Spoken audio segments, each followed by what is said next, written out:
Bonjour à toi, dans cette petite vidéo, laisse-moi te montrer la voix de King of Ants. Ça veut dire roi des fourmis, mais bon, à moins d'être une quiche en anglais. T'es une quiche en anglais?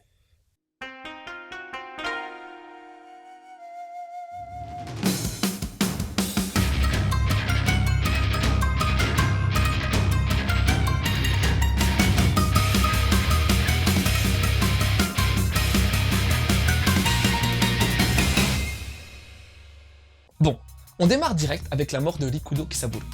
Et c'est pas n'importe qui ce cas-là. Ce mec c'était le boss d'une société hyper puissante, avec un petit côté organisation Yakuza à peine dissimulé. L'heure de la succession approche et tout le monde se demande lequel de ses trois enfants prendra la relève.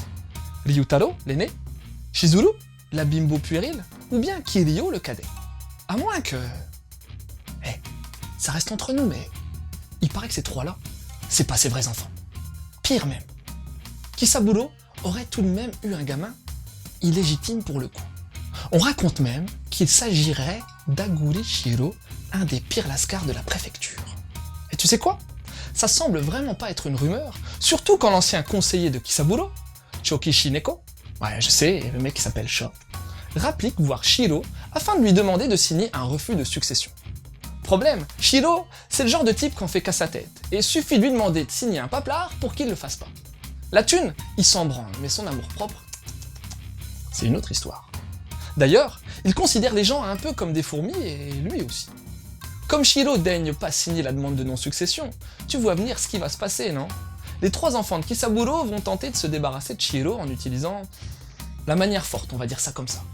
Une lutte sans limite va alors prendre place en ville pour déterminer qui deviendra le nouveau boss, qui deviendra le nouveau roi des fourmis.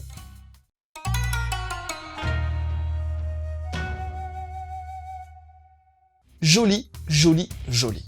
Super joli. Le trait d'Ito Ryu est hyper agréable, fin, détaillé, enfin tout ce que tu veux mais il dépote.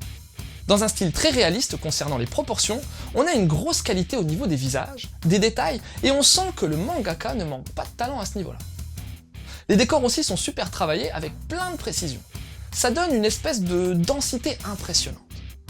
Pour la réal, l'auteur joue pas mal avec les angles de vue sans aucune fausse note. C'est bien choisi et bien agencé, car la structuration des cases, avec un paquet de diagonales, sans révolutionner le genre, est elle aussi bien aboutie.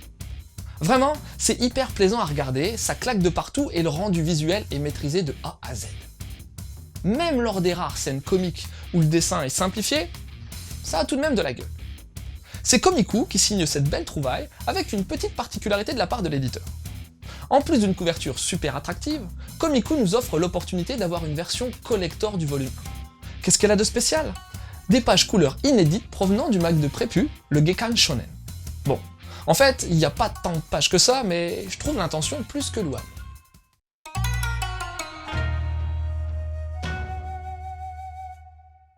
Ito Ryu est au dessin et Tsukawaki Nagahisa au scénar, et ces deux-là, je les connais absolument pas. Il semblerait que ce soit leur premier travail datant de 2014, et 6 volumes sont déjà parus au Japon. Alors, côté histoire, que donne ce titre? Déjà, j'ai trouvé intéressant de retrouver deux univers de malfrats japonais, les Yakuza et les Furyo, c'est-à-dire les délinquants qui cherchent la baston. Ça donne une certaine identité à ce titre qui s'équilibre tout de même correctement entre ces deux hémisphères. On nous présente rapidement une bonne tripotée de personnages qui, même s'ils manquent pour le moment d'un peu de densité et sont un poil clichés, n'en demeurent pas moins intéressants.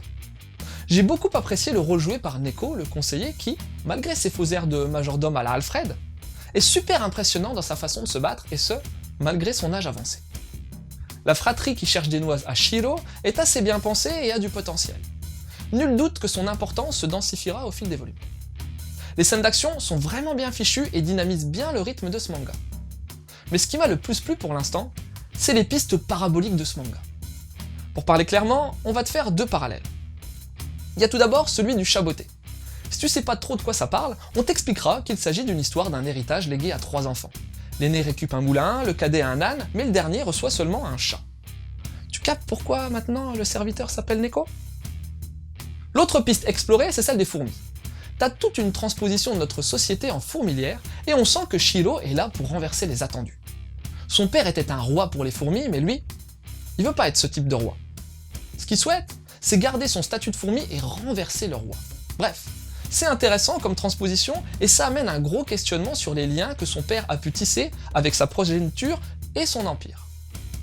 Seul petit défaut, quelques raccourcis ça et là dans les développements, mais c'est pas bien méchant et comme il y a une paire d'autres tomes qui vont suivre, j'ose imaginer que ce problème sera corrigé. Comme tu peux le voir, King of Ants est une belle petite surprise qui, je pense, va bien plaire aux fans d'action et de baston et on risque d'en entendre parler dans les mois à venir. En conseil, ben pourquoi pas te sensibiliser avec le chat botté. Mais attention, en film d'animation. Car au cas où tu le saurais pas, le chat botté est également une production de la Toei Animation. D'ailleurs, Pero, le chat du film, c'est lui qu'on a choisi comme logo pour le studio. Sinon, t'as aussi un classique de la baston, Senken Rock, où tu vas retrouver deux composantes identiques à King of Ants, l'univers des Yakuza et un dessin de super qualité. Et puis, laisse-moi aussi te parler de Shamo, appelé coq de combat en français. Ce titre dessiné par le grand Tanaka Akio met une belle claque à tous ceux qui aiment les mangas où règne le fight, en l'occurrence le free fight, et où l'univers criminel est dépeint. Voilà, c'était Lou, j'espère que cette petite chronique t'aura donné envie de lire King of Ants. Je te laisse et continue de suivre la voie du manga.